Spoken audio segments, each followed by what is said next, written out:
안녕하십니까? 동주최씨 벽동지의 최수기입니다. 최영장군에 대해 내려오는 전설과 설화를 소개하겠습니다. 무속에서 전해지는 설화로 강화도 송부님 만신께서 전하는 이야기입니다. 옛날 말 타고 칼 차고 싸우던 시절 사이될 자가 무술 기술이 뛰어나야 딸을 주겠다고 했다. 그 아비가 최영이다. 나라를 주름잡던 최영 장군이 공중으로 자기 목을 쓱 베었다. 수만리를 갔다가도 철썩 하고 목이 붙었다.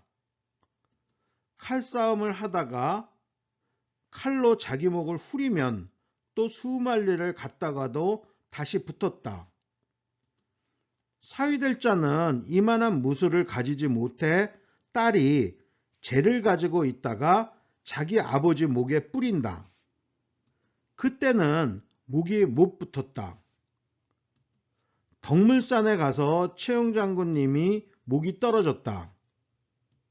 그분이 최영 장군이 돼서 만신들이 최영 장군, 임 장군, 장 장군, 조 장군, 국악장군과 같은 천하 영웅 간훈장군과 명장군 또 각구신령이 다 살리게 된 것이다. 최영 장군님은 재주가 많으셨다 라는 이야기입니다. 최영 장군께서 가장 믿던 이에게 배신을 당하고 억울하게 돌아가시게 되었고 만신들의 조정이 되었다는 이야기입니다. 무속에서 전해지는 이야기로 제목은 덕물산 최영장군으로 자기가 낳았고 믿었던 딸에 의해 죽임을 당한다는 이야기로 자기가 정계에 등용시켜 키워줬던 19살 어린 이성계에 의해 죽임을 당하게 되었다는 내용을 비유한 것입니다. 최영 장군이 한국의 장군을 불러 동침하고는 허리를 부러뜨려 죽이는 중국의 여 장군에 불려갔다. 가면서 잉태 중인 부인에게 아들을 낳으면 살리고 딸을 낳으면 죽이라고 부탁을 했다. 중국에 들어가 최영 장군은 허리에 철판을 대고 들어가 죽음을 모면하고 장군의 목을 쳤다. 그때 여장군의 목에서 새가 나와 한국으로 날아갔다.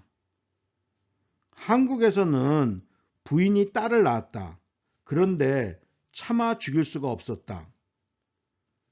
나중에 사위를 얻었는데 최영 장군은 사위와 목베기 시합을 하게 되었다.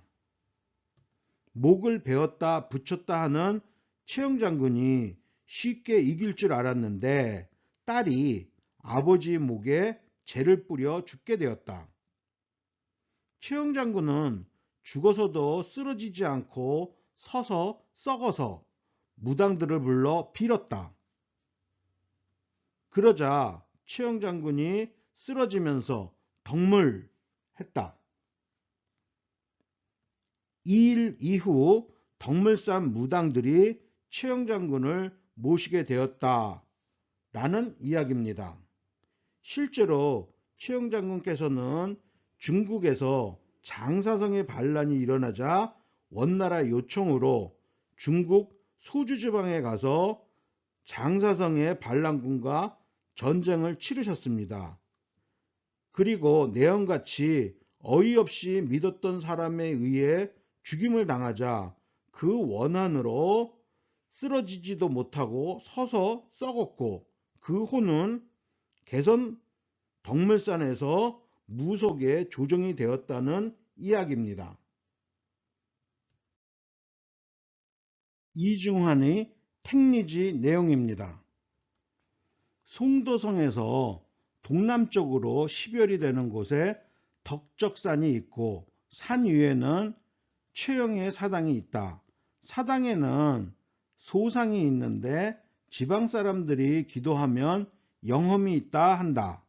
지방 사람들이 사당 옆에다 침실을 만들고 민간의 처녀를 두어 사당을 모시게 한다. 그 처녀가 늙고 병들면 다시 젊고 예쁜 사람과 바꿔서 지금까지 300년 동안을 하루같이 그렇게 하고 있다. 그런데 그 시녀가 스스로 말하길 밤이 되면 신령이 내려와서 한다고 한다. 라는 이야기입니다. 사당을 지키는 민간 처녀에 대해서는 일제 때 만든 홍명희의 인꺽정 전 소설에도 나와 있는 내용입니다.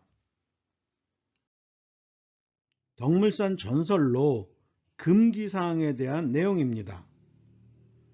장군님 전에 가기 위해선 3일 전부터 누린 것, 비린 것을 금해야 하고 몸을 정갈하게 하여야 하였다.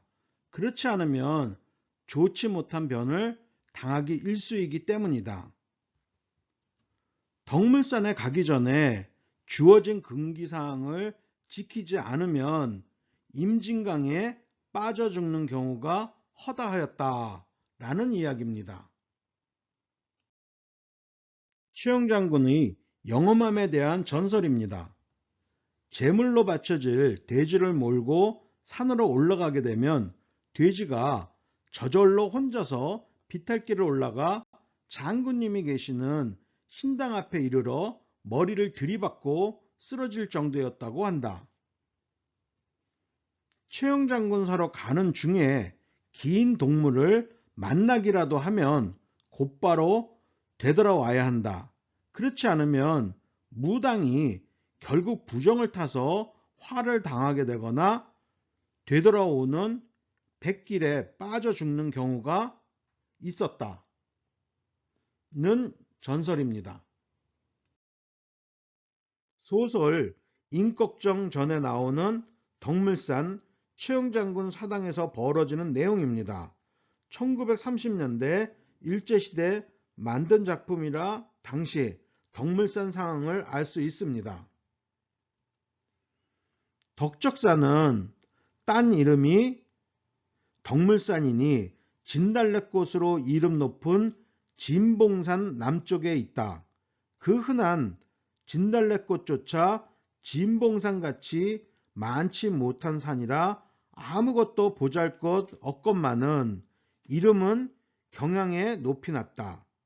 그것은 다름이 아니요 오직 산 위에 최영장군 사당이 있는 까닭이었다. 최 장군이 고려 말년의 영웅으로 당세에 큰 공로가 있었다고 유식한 사람들이 그 사당을 위하는가 하면 그것도 아니고, 또 최 장군이 무덤에 풀이 나지 않도록 원통하게 죽었다고 유심한 사람들이 그 사당에 많이 오는가 하면 그런 것도 아니다. 그 사당은 누가 세웠는지, 세운 사람은 혹시 장군의 죽음을 불쌍히 여기고 또 장군의 공로를 못 잊어 했는지 모르나 그 사당은 장군당이라고 일컫는 무당들이 밥그릇이 되고 최영장군은 최일장군으로 이름까지 변하여 무당들의 고주귀신이 되었다. 장군당에 와서 치성을 드리면 병 있는 사람은 병이 낫고 아들 없는 사람은 아들을 낳았다. 그 대신에 여러 사람의 재물은 무당의 손으로 들어갔다. 대체 귀신을 있다고 자꾸 말하더라도 최영장군 같은 인물이 죽어서 귀신이 되었다면 총명하고 정직한 귀신이 되었으련만 요사스러운 무당잎에 놀아나서 장군의 귀신은 귀신으로 희한하게 잡탕스럽다. 죽은 귀신이 산 사람같이 마누라가 있는데 그 마누라는 근처 동네에서 숫색시를 뽑아다가 장군당 옆에 붙은 별채에 두고 밤이면 귀신이 와서 동침한다는 것이다. 그 마누라가 나이가 늙거나 죽을 병이 들면 일변 내보내며 일변 곧 대신을 뽑아오는 까닭에 장군남 별채 침실이란 곳에 계집이 떠날 날이 없었다. 라는 소설입니다. 태백산 최영장군 전설입니다. 옛날 정처가 되면 민속놀이로 동네에서 농악을 하였다. 맨 먼저 동네에 모신 성황당 앞에 가서 강신을 하고 강신이 전도에 의해 집집마다 신방을 하며 집의 안위를 빌어주는 정초 행사를 한다. 도랑 하나를 두고 덕구리가 경상도 땅이고 내덕리는 강원도였다. 강원도에서는 태백산 지령을 모셨고 경상도에서는 최영장군을 위패로 모셨다 라는 이야기입니다. 강원도 영월군 상동읍에서 채록한 설화이며 태백산 지령에서도 최영장군 신을 모시고 있다는 이야기입니다. 남해군 미조리 무민사 전설입니다. 어느 날 남해도 첨사가 꿈을 꾸었다. 꿈속에서 늙은 첨사가 나타나서 최영장군의 영정과 칼이 바닷가에 있으니 찾아서 잘 모셔 놓아라 하였다. 이 말을 들은 첨사는 곧 잠을 깨서 수문장인 봉장군에게 시켜 찾아오라 하였다.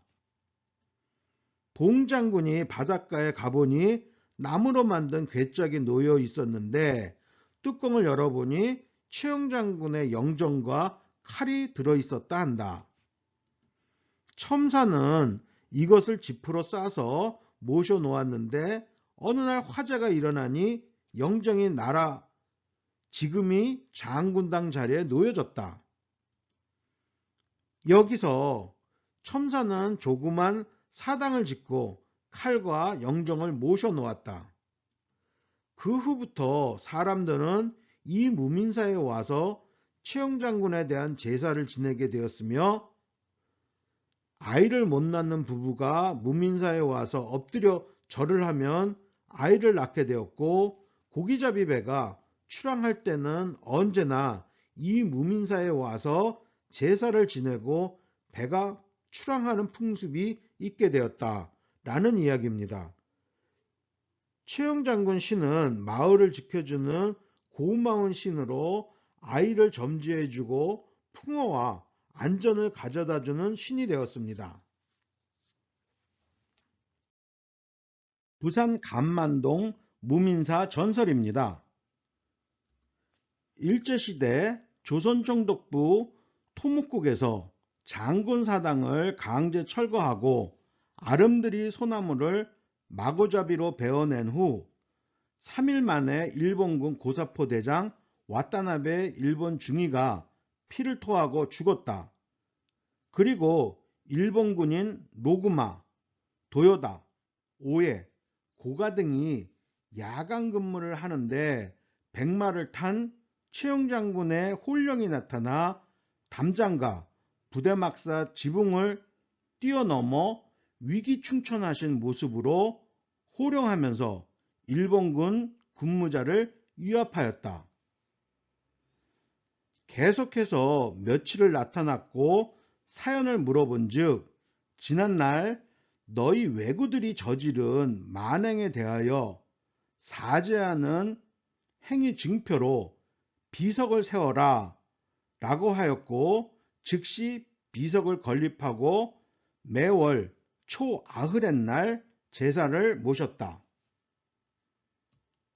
감만동 토박이 중 일제시대 강제징병 6.25 참전, 월남전 참전자 중에 한 사람도 전사한 사람이 없었다고 전해지며 최영장군 영신 신통력이 반로하였다고 믿고 있다라는 이야기입니다. 통영시 장군산 장군당 전설입니다. 통영시 산양읍 삼덕리 원항마을 장군봉에는 이 마을의 제당이 있다.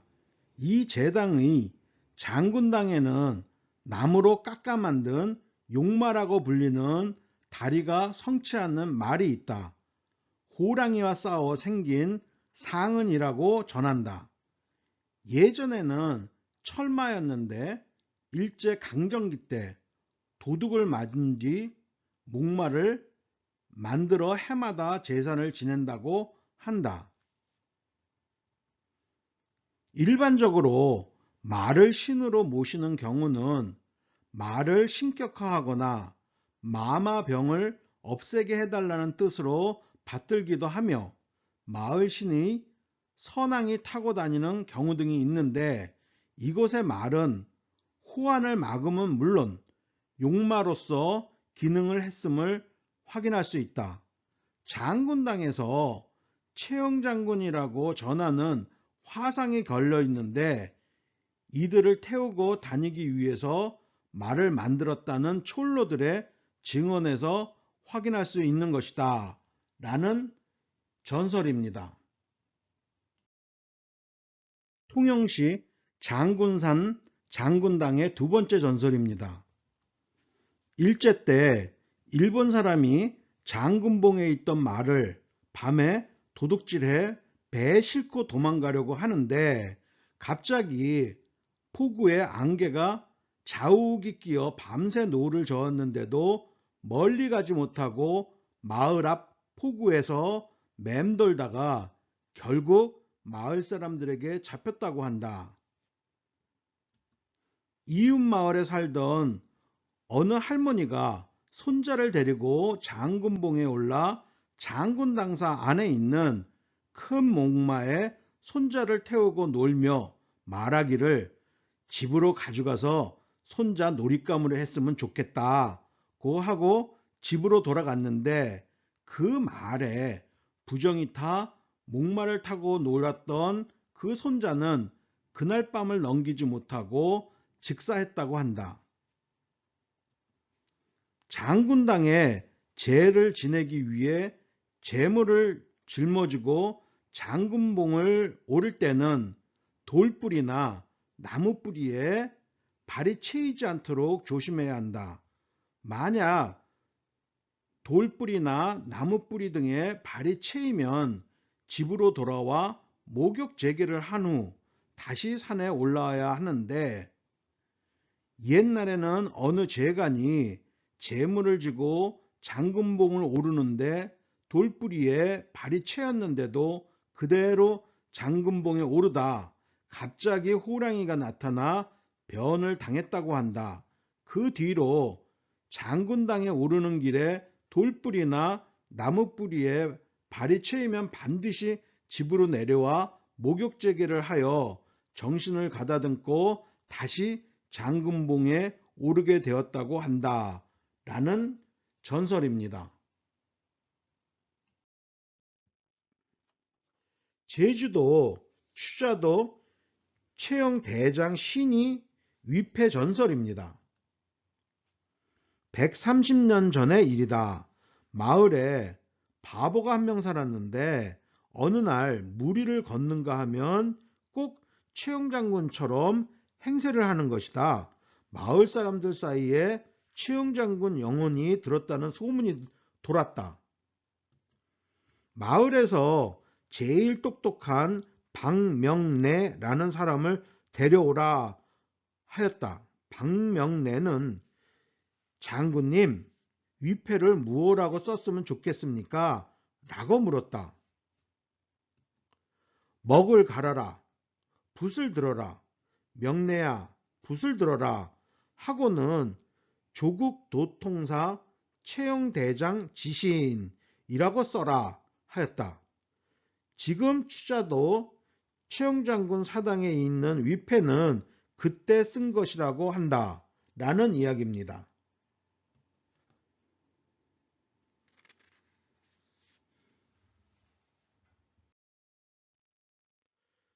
충청남도 홍성군 철마산 전설입니다.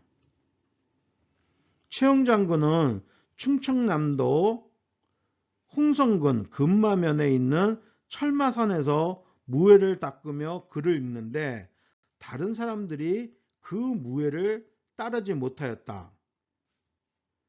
철마산에는 사나운 동물들이 많았는데 옛날에 한 장수가 무예를 연마할 때 동물들이 활동하지 못하여 사람들이 마음대로 문밖을 돌아다닐 수 있었다. 사람들은 장수가 훈련하기를 빌었고 어느 날부터 훈련하는 소리가 전보다 더 크게 들렸다. 그런데 하루는 장수가 훈련하는 모습을 농부가 보게 되었다. 그러자 철마가 산을 넘다가 떨어져 죽었다. 그런데 장수는 백성들을 위해 산 정상을 무너뜨려 동물들이 살지 못하게 하였다. 라는 전설입니다. 충남 홍성군 백월산 전설입니다. 최영장군의 집 근처에 철마산과 백월산이 있었다. 백월산에서 훌륭한 말을 얻어 무예를 닦고 있었다. 에마에게 말하길 내가 활을 쏠 테니 네가 활보다 빠르다면 큰 상을 줄 것이고 화살보다 느리다면 애석하지만 너의 목을 베겠다고 했답니다. 활을 쏘고 달렸는데 화살이 있을 자리에 없어 활이 더 멀리 갔구나 생각하여 말의 목을 치게 되었습니다. 말을 죽이고 난 후 핑 하는 소리와 같이 화살이 근처에 떨어졌고 자신이 실수로 말을 죽인 것을 애통히 여겨 장군은 말을 부둥켜 안고 후회하였고 말을 묻어 주었고 그것이 금마총이라고 한다. 라는 이야기입니다. 충청북도 보은군 호점 산성 전설입니다. 호점 산성에는 최영장군의 태가 이곳에 묻혀 있다는 전설과 최영장군께서 쓰시던 금칼과 3일 동안 먹을 양식도 성 안에 있다고 한다. 고려 말 홍건적이 침입에 대비해 최영장군이 명으로 대대적인 수칙이 있었는데 그것으로 추정이 된다.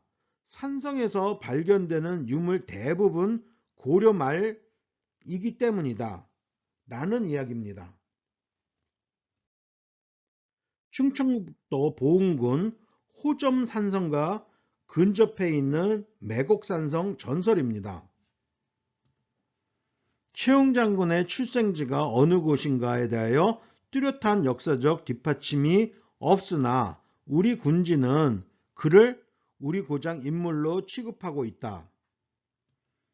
그 사실을 뒷받침하는 전설이 회북면과 회남면에 전해지고 있다. 회북면에 전해오는 이야기는 매곡산성이 바로 장군이 만든 성이고 이 산성에서 말 타고 칼 쓰는 무예를 배웠다고 전해지고 있다. 라는 이야기입니다. 전라북도 무주군 적산산 장도바의 전설입니다. 고려 말 최영장군이 밀란을 평정하고 개선하던 중 전북 무주군 적상면에 이르러 적산산을 붉게 물들인 단풍과 깎아지른 절벽의 아름다움에 이끌려 등산을 하게 되었다고 한다. 최영장군 일행은 정상을 앞두고 집채만한 바위에 길이 막혀 더 이상 오르지 못하고 발길을 돌려야만 했다. 이에 마음이 상했던 최영장군이 허리에 차고 있던 큰 칼을 뽑아 힘껏 바위를 내려치자 그만 그 바위가 둘로 쫙 쪼개지며 산을 오를 수 있는 넓이, 길이 만들어졌다고 한다. 이후로 사람들은 그 바위를 장도바위로 부르게 되었다. 라는 이야기입니다. 제주도에 있는 외돌개 전설입니다. 고려 말기 탐나에 살던 원나라 목호들은 고려에서 중국 명나라에 제주말을 보내기 위해 말을 징집하는데 반발하여 목호의 난을 일으켰다. 최영 장군은 범섬으로 도망간 이들을 토벌하기 위해 외돌개를 장군의 형상으로 치장시켜 놓고 최후의 격전을 벌였는데 목호들은 외돌개를 대장군으로 알고 놀라 스스로 목숨을 끊었다고 한다. 라는 전설입니다. 탐나국 여왕 전설 3편입니다. 충청남도 홍성에 전해지는 탐나국 여왕 전설입니다. 탐나국 여왕은 탐나국에서 최영장군과 싸운다. 탐나국 여왕은 중국 여자로 키가 8척이며 힘이 장사며 탱자나무 숲을 성처럼 두른 탱자성에 살고 있었다. 최영장군이 탐나국을 정벌하여 갔을 때 과연 탱자나무 숲이 성과 같아서 공격할 수 없었다. 최영이 고민을 하였는데 꿈에 신령이 나타나 억새풀 씨를 따서 연에 매달아 탱자성에 뿌리면 다음해 억새풀이 무성하게 되면 가을에 불을 질러 공격하라고 일러주었다. 또 쳐들어갈 때는 몸에 구리판을 두르고 가야 한다고 조언했다. 최영은 신령이 일러준 대로 하여 가을에 탱자나무 숲을 불태우고 공격에 나섰다. 최영은 탐나국 여왕과 대결을 벌였는데 여왕은 괴력을 가지고 있어 쉽게 이길 수 없었다. 하지만 최영이 목까지 구리 갑옷으로 둘둘 말고 있어 여왕도 최영을 죽일 수 없었고 마침내 여왕이 지쳤을 때 최영은 목을 쳐서 이겼다. 라는 전설입니다. 탐나국 여왕인 부산 영도 아시당 전설입니다. 탐나국 여왕은 본래 칠원성군으로 옥황상제에게 벌을 받아 천상에서 쫓겨나 탐나국의 여왕이 되었다.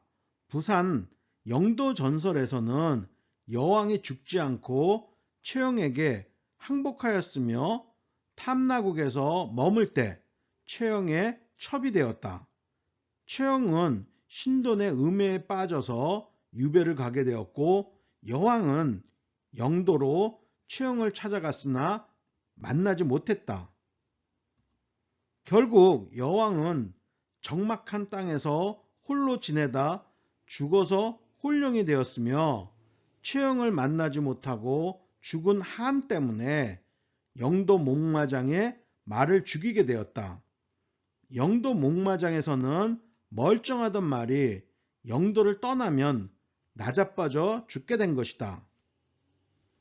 조선 때 정발 장군이 부산 첨사로 왔을 때 탐나국 여왕은 꿈에 나타나서 자신의 한을 알려주고 사당을 지어 모시면 군마가 무사하고 나를 모시면 소원을 성취할 것이다 라고 일러주었다.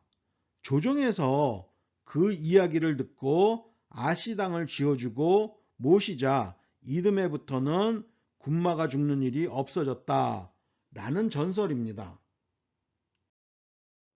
탐나국 여왕에 대한 세 번째 전설로 부산에서 전해지는 이야기입니다. 조선시대에 영도에는 나라에서 경영하는 군마장이 있었다. 그런데 영도에서 말을 실어 갈 때 서쪽으로 끌고 가기만 하면 말이 병들어 죽어버리는 일이 생겼다. 그러던 차에 한 선녀가 노복 두 사람을 데리고 절용도로 들어가는 것을 보았는데 나오는 것을 본 사람이 없다는 소문이 돌기 시작했다. 이때 정발이라는 무관이 부산진 첨사로 새로 부임해 왔다. 그는 사람들이 수군거리는 소문을 듣고 군마들이 병들어 죽는 이유가 선녀 때문이라고 생각했다. 어느 날 정발의 꿈에 한 선녀가 나타났다. 그 선녀는 자신은 천상에서 쫓겨나 탐나국 여왕이 되었다가 최영 장군이 탐나를 점령했을 때 그의 첩이 되었는데 최영 장군이 탐나를 떠난 뒤 신돈의 모함으로 절용도에 유배되었다는 소식을 듣고 절용도에 왔지만 끝내 최영을 만나지 못하고 한많은 귀신이 되었으니 자신을 위해 사당을 짓고 혼을 위로해 달라 했다. 정발은 자신이 꾼 꿈 이야기를 조정에 아뢰고 조정에서 동네 부사 송상현에게 명하여 산제당과 아시당을 짓고 해마다 봄, 가을에 제사를 지내게 하였다. 그 이후부터는 군마가 폐쇄되는 일이 사라지게 되었다고 한다. 라는 전설입니다. 개성에서 전해지는 성계육 이야기입니다. 개성에서는 돼지고기를 가리켜 성계라고 불렀다. 고려 멸망 후 수많은 고려의 왕족들이 개성과 강화도 앞바다에서 살해당했으며 고려의 신하들이 무수히 죽었다.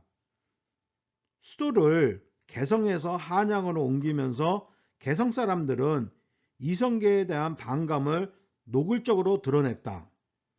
개성 사람과 평안도 사람들은 위화도 회군으로 억울하게 죽은 최영 장군을 기리기 위해 제사를 지냈는데 최영 장군 제사 때는 집돼지 또는 멧돼지를 통으로 삶아서 제물을 바쳤는데 이때 제물로 바친 통돼지를 성계육이라 했다.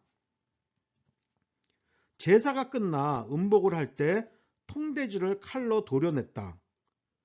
개성과 평안도 지역에서는 돼지고기를 썰어 국을 끓였을 때도 돼지탕을 돼지탕이라 부르지 않고 성게탕이라고 불렀다고 하는데 이성계가 기해년생 돼지띠였기 때문이다 라는 이야기입니다. 최영장군 굿에서도 성계육이 나옵니다. 덕물산 최영장군 굿에는 돼지를 제물로 사용하는데 이는 이성계가 돼지띠이기 때문이다. 만시는 통돼지를 삼지창으로 찌른다. 제물로 사용된 돼지고기를 성계육이라고 하는데 삶은 돼지 머리도 성계육이라고 부른다. 지금도 고사에 삶은 돼지 머리를 사용하는 풍습과 성계육은 씹어봐야 고기 맛을 안다는 말도 여기서 유래한 것이다. 특히 최영 장군을 모시는 굿에서 성계육을 씹으면서 이성계에 대한 분노를 푸는 것은 최영 장군 자신의 분노를 빌면서 민중의 한을 의뢰한 연기를 상징한 것이다 라는 이야기입니다. 개성 조랭이 떡국에 대한 이야기입니다.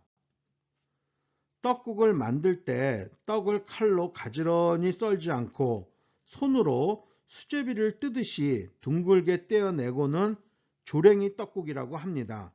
이는 고려 왕조의 충신들이 이성계의 목을 비트는 것이라고 빗대 지은 이름이라고 전해졌다. 당시 이성계에 대한 평가가 신하로서 임금을 뵌 폐륜적인 인물로 적대감을 표명하는 경우가 많았다고 알려져 있다. 고려 왕조에 대한 충절과 이성계의 부도덕함을 강조하며 분풀이하는 내용이 줄을 이뤘다라는 이야기입니다. 개성상인에 대한 이야기입니다. 조선으로 바뀌면서 개성 출신 4대부들은 조선조의 관리가 되기를 거부하고 상업에 종사하게 되었습니다. 이들이 상업에 종사하면서 지식을 갖춘 높은 수준의 상인이 되었고 상술이 뛰어났다. 개성상인은 상업의 합리적 경영과 탁월한 상술을 개발하였다. 개성상인의 특징은 상업에 영민하고 신용을 무엇보다 중시하며 근검절약을 생활신조로 한다. 그 예로 개성상인의 별칭인 송방의 어음표는 전국 어디서나 통용되었으며 개성상인은 신용거래를 철저히 지켰다라는 이야기입니다. 마지막 이야기로 최씨 고집에 대한 전설입니다.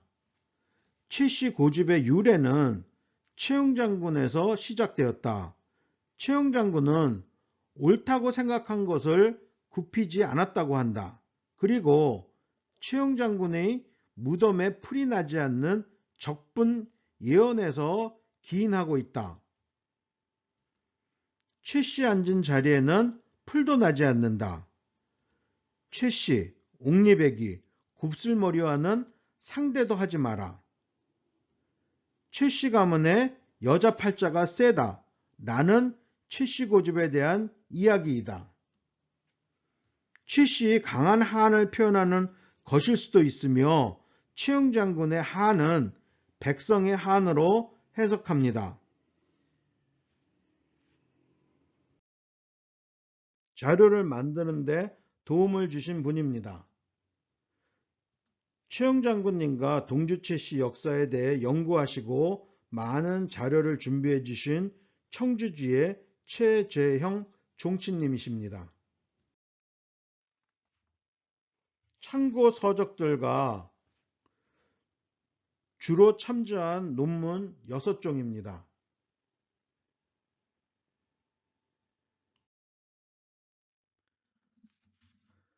추가되는 자료는 다음 카페의 동주최씨 홈페이지나 유튜브에 동주최씨를 검색을 통해서 확인하실 수 있으실 겁니다.